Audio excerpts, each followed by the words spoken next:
Good morning and welcome to the Sunday service. This morning, as usually, we are going to practice the metta meditation 10 or 15 minutes. After that, Dhamma talk. Today, Dhamma talk is going to give Venerable Sanathavihari. So let's do the meditation first.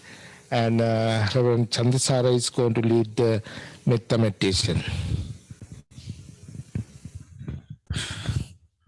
Good morning to everyone. Now let's get ready for the loving kindness meditation. We can do it very easily in a brief way. We don't have to remember everyone close to us. We just do in an immeasurable way. That is what the early Buddhist teaching is. It says we don't have to limit you only parents, only to teachers, but to all the living beings. If we say all the living beings, everybody that is related to us, non-related to us, all included. So let's simply spread loving kindness meditation, loving kindness thoughts to all living beings. So be prepared for the loving kindness meditation. Be seated upright in a very comfortable posture. Breathe in and breathe out easily, comfortably for 3 times to relax your mind and body so that we can easily concentrate and then spread loving kindness thoughts.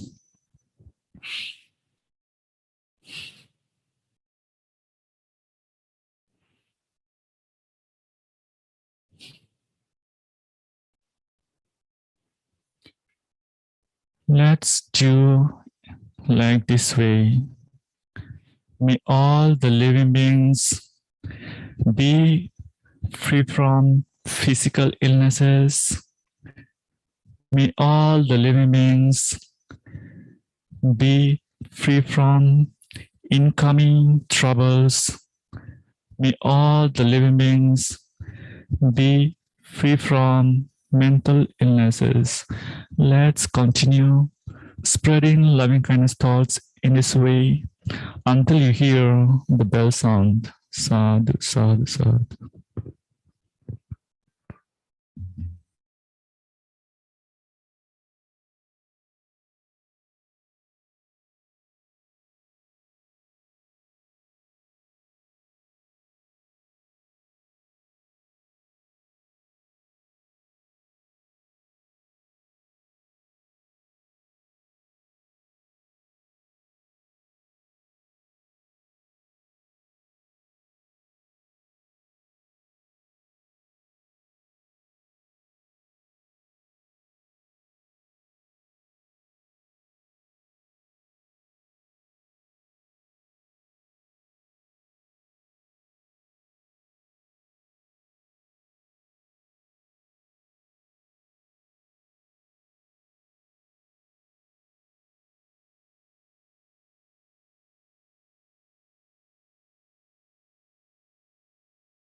Sadhu, sadhu, sadhu.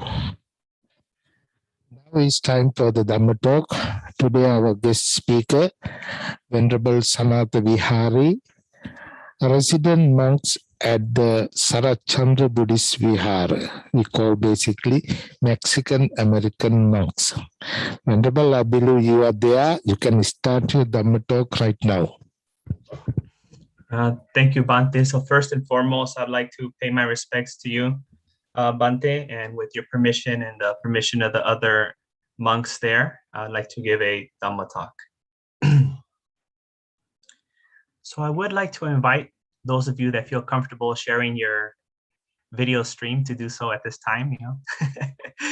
It just feels better. It feels easier to talk to a face, than to talk to like a blank screen. So I would appreciate that. Thank you so much. Okay, so, I found out that it's kind of been my tradition to just kind of like come up with a topic while we're doing the meditation. I think like the first couple times, people ask me for some topics ahead of time. And since I haven't been asked for any topics, I just decide to like, well, whatever comes to mind during meditation, that's what I'm going to share. So this is what came to mind today during meditation.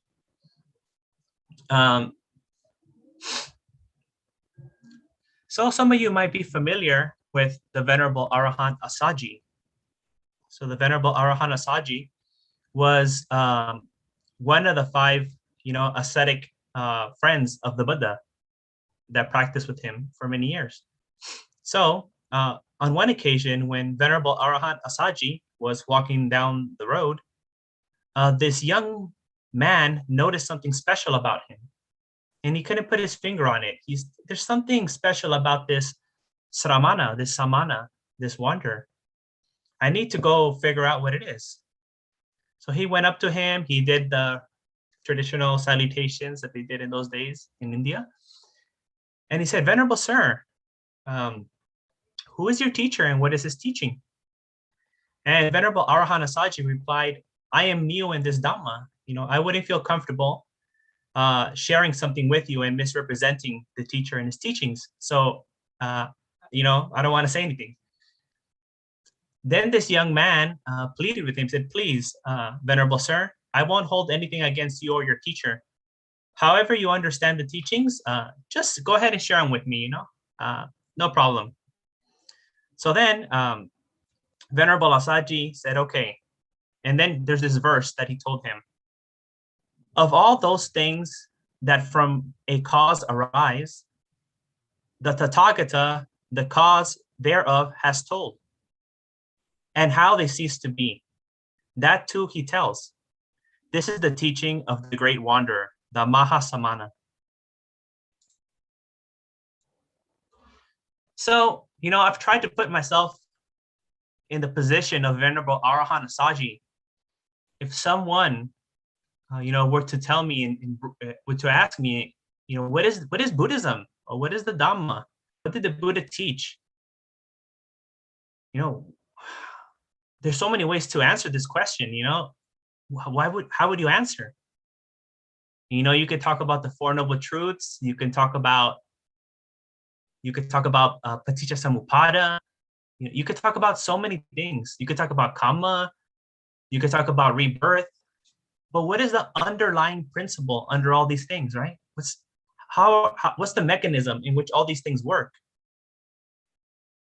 And that's when it came to me. I was like, oh, okay, now I know why. Well, I think I know why Venerable Arahant Asaji gave this answer. He's explaining the principle behind all these teachings, right? Not directly at the teaching of the Buddha, like Four Noble Truths, the 5 aggregates, the 7 factors of awakening. But all these things that the Buddha taught, there's this kind of underlying rule under it, which is called conditionality, or simply cause and effect, we say, right? So then I was like, wow, to us as modern people, it seems very obvious, right? We all went to school and we learned about like physics and science and all these things. And we're like, oh, cause and effect, it's completely obvious. But perhaps 2,500 years ago, it was not obvious, right? Perhaps that teaching was not an obvious thing. We take it for granted. so many things, like especially I have a little teenage brother and sister. They take Wi-Fi, the cell phones, Amazon for granted. Like they can just order stuff, get it the next day. Like that wasn't the way it was. Like I remember I used to be an anime fan, and I used to have like these anime catalogs, and I would have to like mail it in, and then like a month later I would get my VHS cassette tape of anime. They don't know that struggle, right? To them, it's just like, I'm just going to order anime and it's going to be at my house tomorrow night. Like that's it. Or they just download it instantly if they want, if they just want the video itself. So then I was thinking, yeah, that must have been a very profound teaching at that time. A very profound teaching, to understand that things happen due to causes and conditions, right? Because as we know, history has been filled of many people trying to explain the world according to their understanding, right? So maybe the gods do it, or maybe there's some cosmic force that does it, or, whatever, something, or maybe things happen spontaneously without reason. Things just happen, or things happen for no reason also. But the Buddha is the one who taught us that everything happens due to causes and conditions, the rule of conditionality. And it's most, most exemplified in his teachings of paticca samuppada, which, literally in it means like cause and conditions, the result, and dependent origination is usually what they translate it as. And when they ask him about what is he really talking about when he talks about conditionality, or he says idapachayata, that means specific conditionality. So sometimes when we think about like Buddhist, even I was very tempted in the beginning because I just didn't know. When we think about Buddhist causation, we kind of see it in our kind of modern way. As I explained earlier, we learned science and the physical causation. But the Buddhist didn't really focus on that much. He focused on idapachayata, specific conditionality. Paticca samuppada is that specific conditionality. And that is a form of like mental causation. We can say psychic causations, like Freudian psychic determinism or something like that, so we can understand it in our own cultural language. Something like that. So maybe people in the time, we can grant them the benefit of the doubt. Maybe people at the time of the Buddha did understand physical causation, but perhaps they never took into consideration that their mind works the same way. That the mind also, mental states are conditioned. Maybe they didn't understand that. And that's really what the Buddha was trying to, teach them. There's a sutta called the Dvaita Vitakka Sutta, 2 kinds of thoughts, right? And the Buddha here tells us, if you think of a thought of greediness, a thought of anger, a thought of cruelty, then that will condition like a habit of thinking that way. And you'll keep thinking that way. But if you think thoughts of renunciation, non-hatred, non-cruelty, which you can just say loving kindness and compassion on the positive side, then that will also condition a new form of thinking. And then you'll think according to those lines. So here the Buddha in this sutta is also teaching us about mental causation, that we can change our thought patterns, that we can condition our mind, that our state of mind right now depends on conditions, and our future state of mind also depends on our current state of mind. And if we change our current state of mind, we can intervene with the usual habitual mental patterns that we have. And then in the following sutta, in the Majjhima Nikaya, called the Vitakka Santana Sutta, the Buddha tells us outright, the first technique is to replace an unwholesome image with a wholesome image, a wholesome thought with an unwholesome, to replace an unwholesome thought with a wholesome thought. And in that way, we stop this kind of series of, let's say, negative or unskillful thoughts, unskillful states of mind, and replace it with a skillful state of mind, which will then condition or make it easier for another wholesome state of mind to arise. So this kind of mental conditioning is a very, unique thing that, as far as I understand, wasn't around until probably even recently. I think even into recent times, this kind of mental conditioning. Although I think, as I said earlier, Freud might have intuitively thought of it, but he didn't really, go into as much detail as the Buddha did, or as we know now through, materialistic empirical evidence. Even that is still kind of iffy about causation. We just kind of know in general that the principle must apply, but we don't know exactly how it applies to every thought and in every cognition. But, now I want to bring it all the way back to the realization of the Buddha under the Bodhi tree. So when we look at other religious figures throughout history, they're usually, like messengers. They've had some sort of experience where they speak to some, deity, God, or something transcendent, and they're kind of like bringing that message to earth or sharing it with people. But that's not what happens with the Buddha under the Bodhi tree, right? What does the Buddha learn under the Bodhi tree, right? He learns conditionality. How his mind has been traveling through samsara. How suffering rises due to causes and conditions, which he says is tangha, usually translated as desire or craving, and that even that cause for suffering can be removed through other causes and conditions, like the Noble Eightfold Path. By developing the Noble Eightfold Path, which is the Fourth Noble Truth, that will lead to the result of nirodha, cessation, the cessation of suffering through removing the causes of suffering, which is tanha. So even here we see this principle of this kind of mental conditionality. So really, what the Buddha found out under the Bodhi tree was this principle of reality. He didn't have this, what we today usually refer to as like a spiritual experience, right? What we usually think as a spiritual experience. We could say some sort of transcendent experience. I mean, the Buddha refers to himself as the Tathagata, right? Kind of meaning like transcendent. Depending which way you go, which way you translate Tathagata, which part, the first part or the second part you want to put emphasis on, but it either means going to that or from that to this. So here we do see some sort of like, maybe we can say like mystical or, some sort of spiritual context to the teaching, but the teaching is really about how reality is. And I think that's a very unique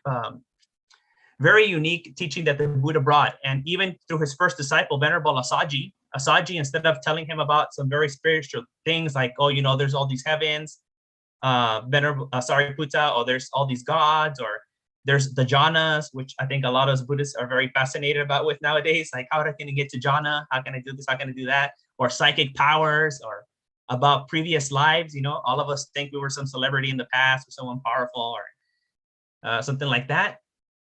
Venerable Arahant Asaji doesn't talk about that. He just talks about something very dry, there's these things that happen and the Buddha taught how to remove those things. And that's his teaching. Imagine like if you were to come to a temple and you're looking for something spiritual and then one of the monks just tells you that, like that's not kind of what we really want. We kind of want something with like fireworks and like we want something really out of the world. That's what we kind of expect out of religion. Or spirituality, but that's not what you get with Venerable Asaji. That's not really what you get with the Buddha under the Bodhi tree either. Throughout his realization, he gets three knowledges, and all these three knowledges are also the underlying essence of all these three knowledges is causality. The first knowledge that he gets is his previous lives, right? So we think about the Buddha just saw his previous lives, but what knowledge did he gain from seeing his previous lives? He saw that when he did certain things happened. And in one life, he acted one way, then he was reborn another way due to how he acted in his previous life. So the knowledge that the Buddha got about past lives is really him seeing how his mind conditioned all his states of being and how his mind led him to other rebirths.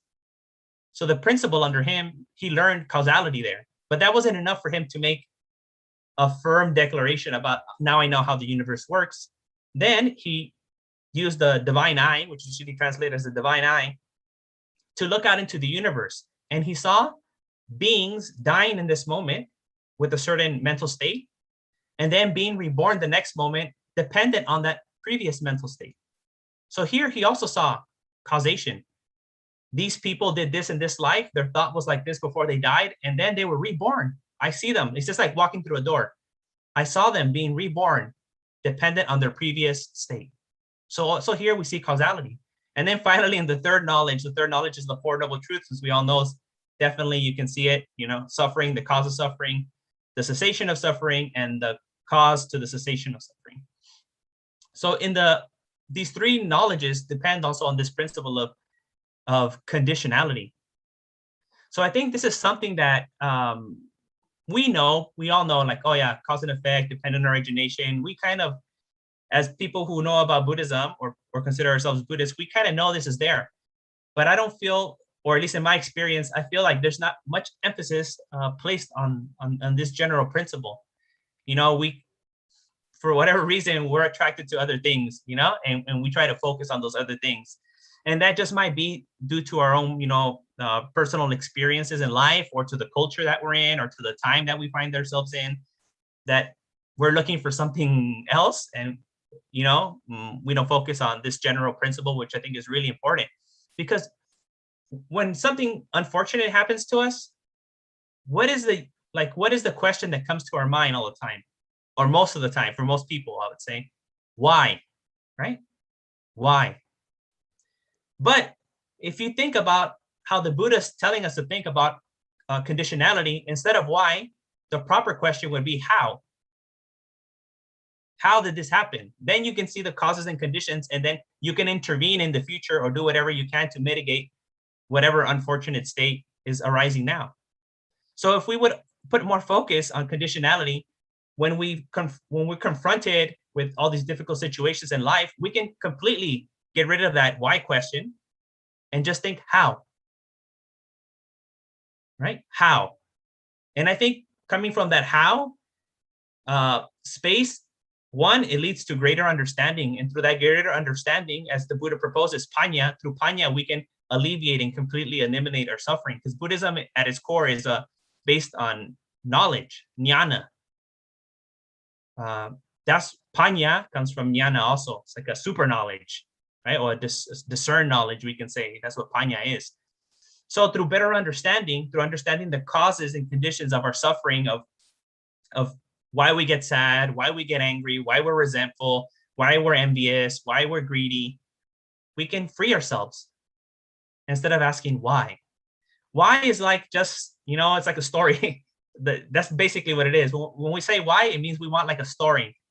We want something to comfort us. But ignorance is not bliss, although that's our Western saying, right? That's our motto in the West. Ignorance is bliss. According to Buddhism, ignorance is suffering, right? Avijja is the cause of suffering. So ignorance is not bliss. We need to understand the causes and conditions of our dilemma, of this quagmire that we find ourselves in. And I think for us, in the position that we find ourselves in as modern people, it might be a little easier since we already kind of have this general understanding of causality, of cause and condition, although we only apply it to the outside. And maybe we kind of have some idea about that our mental lives work that way also. But I think through the teachings of the Buddha, we can really get into this applying this rule of cause and effect or conditionality into our everyday lives, into our everyday experience. When you're feeling a little down, when you're feeling a little sad or angry or anxious, you can reflect, what led me here, and look at the steps. Don't look at people like, oh yeah, obviously the cause for my suffering is my neighbor or my girlfriend or something like that. No, but whatever happened in that interaction, right? Look at those conditions, when this person said this, what arose? Oh, I felt a little tightness, and that tightness led me to, feel X, and then that led me to feel this way. And now I'm thinking like this, that I hate this person. And you can follow these series of, mental antecedents to see how it is that through ignorance, we just blindly react to things that are happening in our experience and fall back on these typical patterns that we've had our whole lives that usually lead us to handle the situation in unskillful ways. But through understanding these patterns, we can begin to interfere and intervene and completely change these patterns for the best and create skillful and wholesome patterns, right? So this is like, I think here's really where like the rubber meets the road, where Buddhist teachings really pays out its dividends, is when we're able to reflect in our own experience how we are now and see how did this state arise, and trace it back without blaming the government or blaming people, or, because Uber Eats was late or whatever, like, leave that all alone. Those are problems. We do need to deal with them. But when it comes to, purifying the mind, we can trace it back to that main experience, that first interaction with whatever triggered the series of events that made us feel in a unskillful, unwholesome, made us feel in a bad way, and then try to work our way back and see how the next time that something happens, we can use an intervention like mindfulness or metta or the Buddha, reflecting on the Buddha, or just, something that we can use to break these unwholesome patterns. So I think I've spoken enough. I don't want to, repeat myself over and over and over again about the same topic. I think everyone got the gist of it. I see everyone with a little smile. So I think everyone understood. So my thing, if you've heard me before talk, is that I like Dhamma discussions instead of just like Dhamma talks, because I don't like to preach. I like to have like conversations. I don't see myself much as a preacher. So I feel that the message can be conveyed best through conversations. And the more I get to hear from you, the more I get to see if I'm properly communicating, instead of just like me just speaking and going on a rant. And also I get to see if you understood, and then maybe I can help clarify some of the things that I've said. So I usually like to like split my time half and half, and like half Dhamma talk and then the other half Q&A. So I usually have a longer Q&A than most other speakers that I've noticed in wherever I go. So I believe that we can start now with the Q&A. Can you hear me? Yes, Richard? Yes, hello. Yeah, I have headphones on to hear better. I don't know if you can hear me. But first of all, thank you for coming and speaking today. I appreciate that very much. With the knowledges, the first knowledge, you spoke about knowing about our past life.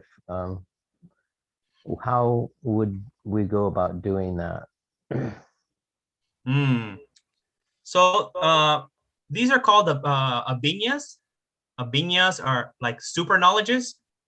We can say like, abhi, like in abhidhamma, that same kind of word. So abhinya is like a super knowledge.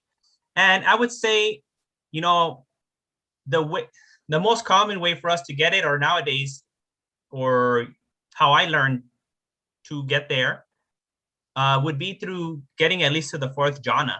So the fourth jhana would be the way to get access to these abhinyas, the super knowledges, these three knowledges, tevijja, these three knowledges, but although that might, like, how can I say, like, that might sound like a big obstacle to overcome. You might be like, oh, Bhante, the fourth jhana, good luck. I'm never going to do it in this life. Actually, the Buddha had to go the long way around. The fourth jhana wasn't enough for him. He had to go into the ayatanas, or what are called arupa jhanas. So he had to go to like infinite space, infinite consciousness, all the way up. And then the fifth arupa jhana, then all the way back down, then all the way back up to the fourth jhana. He was like Indiana Jones in the forest, like opening a path, But now that the Buddha opened the path and he taught us about this general principle of causality, now that we know this general principle of causality, we have samadhi. It is only necessary for us to go up to the fourth jhana. So we kind of like cut the road in half. We don't have to go all the way. So the Buddha really shortened the road. And there is one sutta where one arahant becomes one monk becomes an arahant just in attaining the first jhana. That might be like the Michael Jordan of jhanas. So I wouldn't say that it's going to work for everyone, but I would say the fourth jhana would be most likely the place where the abhinyas, the super knowledges, would arise. Thank you. Lauren? Thank you, Bhante. I just wanted to say I really appreciate you giving your Dhamma talk today. I feel like every time I come to the IBMC services, the talks are always so timely, but I really appreciated what you said about how, why this happened? Like that can be so compelling, but it's far less useful than the how. Like how did I get here? Like what thought patterns brought me here, and like what changes can I actually make? Because you mentioned how we take certain things for granted, like cause and effect, action and reaction. And it's like really easy to look out and see where that's happening out in the world. But for me, I just like, I'll see it happening out there, but then I don't take a look at how I do it to myself. Like, I don't look at how, when I think negative thoughts, when I get down on myself, it leads to me getting like more and more down and more unskillful, you know? So it just always helps to be reminded inward, you know, instead of always looking at, you know, what's out there that, you know, I need to do something about. And I wanted to ask you too, I sometimes find myself struggling with my meditation practice a bit. And I guess I just wanted to ask what resources you recommend, like how does one find like a good meditation teacher, I guess? I don't know if that's like an odd question, but if you could answer it, I appreciate it. Thank you. So I think, you know, to find a good meditation teacher, you have to find someone that kind of resonates with you. A lot of, you know, depends on your own temperament. You know, some people like stoic teachers, some people like happy teachers, some people like very scholarly teachers. So it just depends what your mind's inclined to.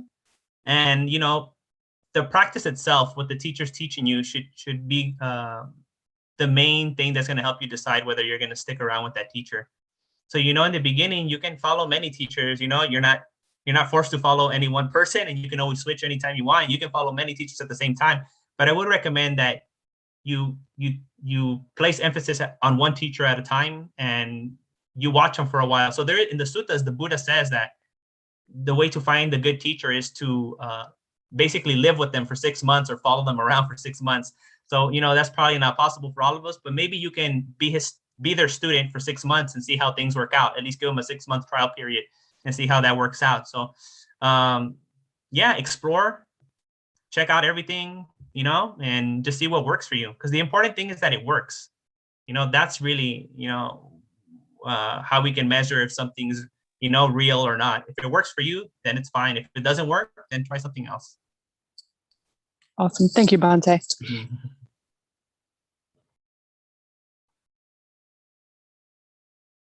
Okay, Holly. How can we see cruelty inflicted on vulnerable beings and not also suffer ourselves? Yeah, that's difficult, right? So here I think we have to see how the Buddha offers us to deal with this through the practice of the Brahma Viharas, right? So Brahma Vihara, Brahma is like God, or we can say divine. Vihara is dwelling. So when the Buddha talks about anger and cruelty, he says the remedy is metta and karuna, which usually translated as loving kindness and compassion.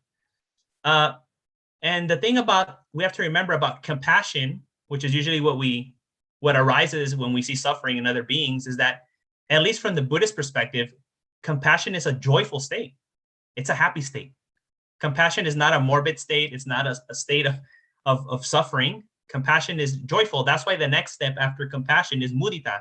Mudita can literally mean joy. It literally means just being joyful, right? And metta, loving kindness, is also not a sad thing. It's being happy about, you know, about other beings, wishing them all the best.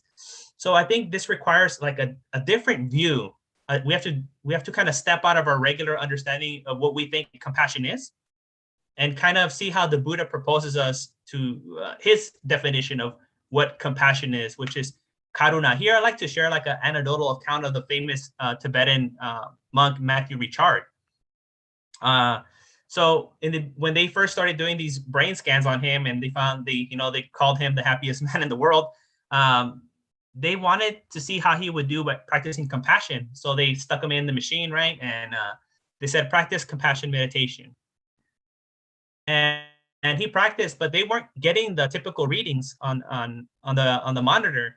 And so they asked him, like, how are you practicing compassion? And he's like, well, I think may all beings be free from their suffering. May they be free from their problems. You know, I imagine them free from whatever suffering they're experiencing right now.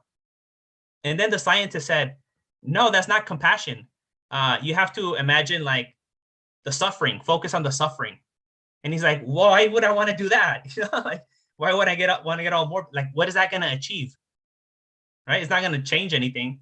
It's actually a force multiplier. Instead of those beings who are already suffering, now you're suffering with them also, right? So here, I think we can see how kind of like how the practice of compassion works out in Buddhism, where the emphasis is on wanting those beings to be free, right? Or seeing the potential for them to be free, Because I think when we come from this more, let's say, optimistic state of mind, it can propel us to actually do more things. Because think about it, like, how are you more likely to change the world around you and yourself? When you're feeling good or when you're feeling bad, right? So like if you're feeling bad, you're probably going to just stay in bed and you're not going to do much. And if you do try to do stuff, you might lash out on people because you're so frustrated by not achieving anything. But if you come at it from a, loving kindness, metta perspective, you won't get fatigued, like this whole compassion fatigue thing that they're talking about, which according to Buddhism is not right. Compassion fatigue means that you're actually taking the other person's suffering as your own. And that's not what we should do. And here I think we can learn something very important from the Tibetans with their practice of Tonglen. So when they practice Tonglen, they imagine a dark cloud of suffering, but they don't hold on to it. They release it, right? They release it and they imagine it as a light, radiating everywhere, of light of happiness and compassion and peacefulness. So in the same way, when we're confronted with the suffering of beings, especially those most vulnerable, yes, we acknowledge it. But at the same time, we send out our goodwill towards them. May they be free from that suffering, right? A little sort of like, meditation alchemy or something like that, or we get something that's, not very wholesome or something problematic, and we transmute it within ourselves. We have that potential to make, change the situation or change whatever we're experiencing at that time. So these are just a couple of me just talking in general about this topic. I don't know if that helped you or not.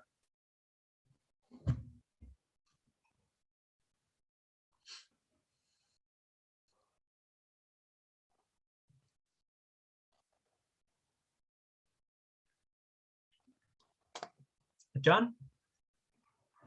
Hi. So I was wondering, because you mentioned replacing unwholesome thoughts with mindfulness. Like, is there any really specific technique you can recommend when you catch yourself going down a negative thought pattern pathway? Like, do you just focus on your breathing? Do you do a compassion mantra? Like, is there a specific technique you would recommend?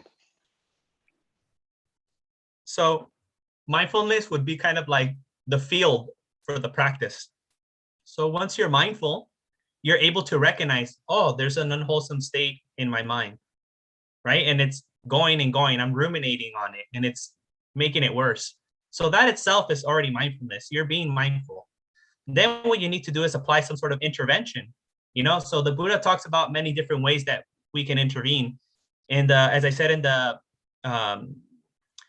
Vitaka Santana Sutta, Vitaka means thought, Santana means calming or tranquilizing thoughts. The Buddha offers us 5 ways to deal with them. The first one, which I'm going to focus on right now, is replacing an unwholesome thought with a wholesome thought. So the Buddha in the suttas, he talks about it many different ways. Those who are experiencing anger or fear can replace it with loving kindness. Those who are experiencing lust and greed can reflect on the body, right? The non-beautiful aspects of the body. Which are the other ones that the Buddha gives for the other things? Oh, for people who are lazy, they can focus on death, right? On impermanence. And that will tell them oh, I don't have my whole life to practice. I can die in the next breath or tomorrow. And that'll give them a sense of urgency to motivate themselves. If people feel very anxious or they have a lot of worries, here the Buddha doesn't give us this kind of thought replacement. He says, focus on the breathing. Become more mindful of the body, and that's the way you'll deal with anxiety.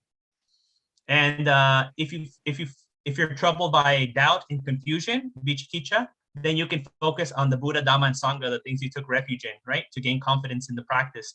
So these are some of the antidotes that the Buddha provides to us in the suttas on how to deal with these things. But we have to think about, let's be realistic. How long have we been thinking these unskillful patterns, right? They're like a huge snowball that's been coming down from, Mount Everest. It's got so much momentum behind it.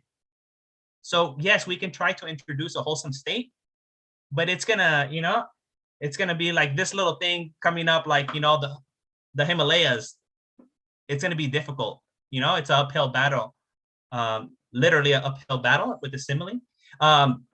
So what we have to do is we have to have we have to make a firm determination that, yes, I might not experience the complete benefits of replacing the unwholesome with the wholesome right now, but I know that through practicing it, I'm going to be, taking some of the power away from it, some of the momentum away from these unwholesome skills.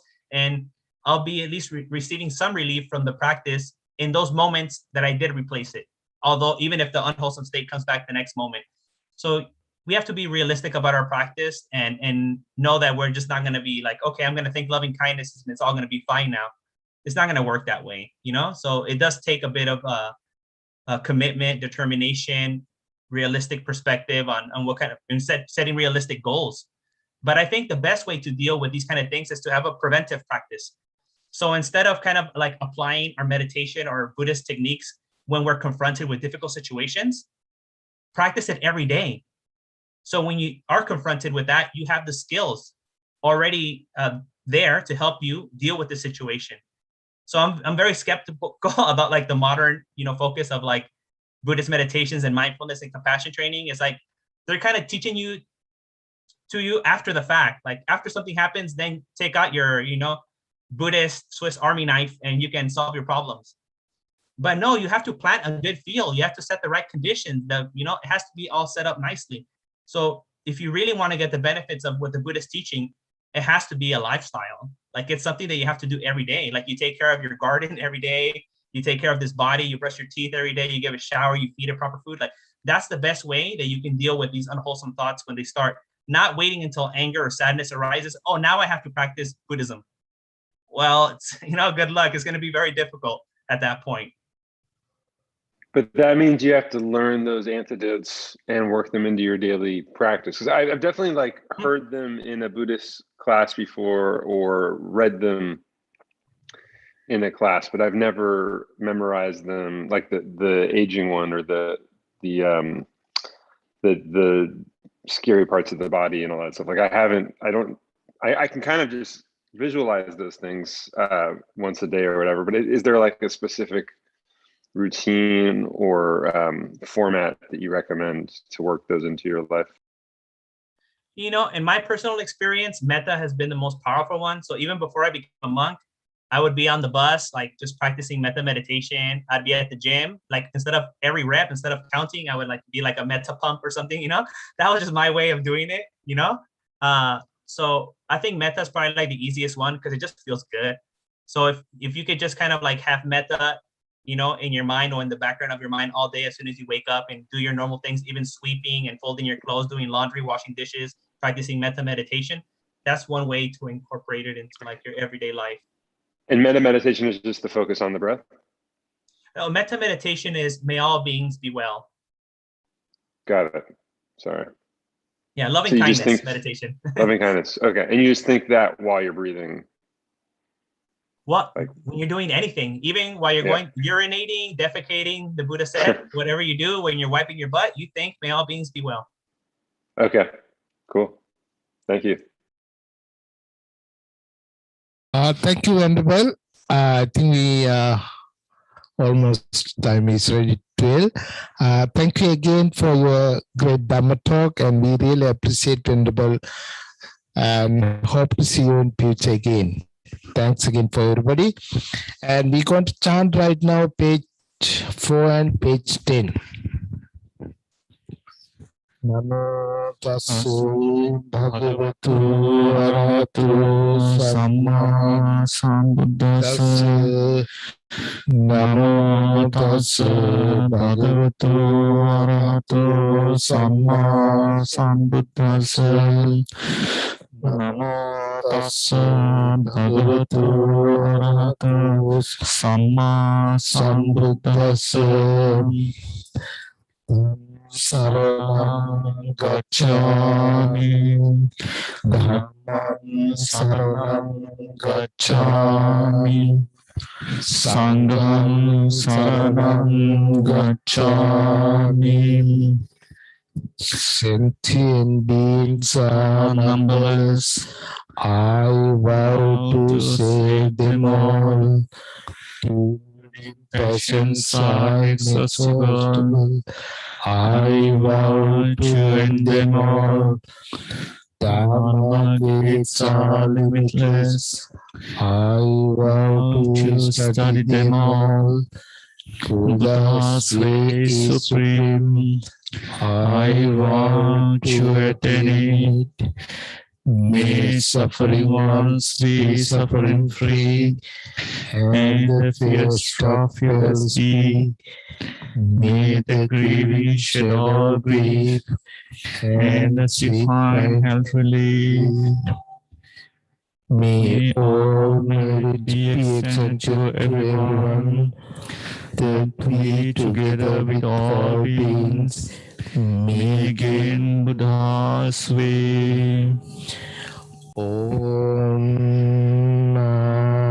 Mani Padme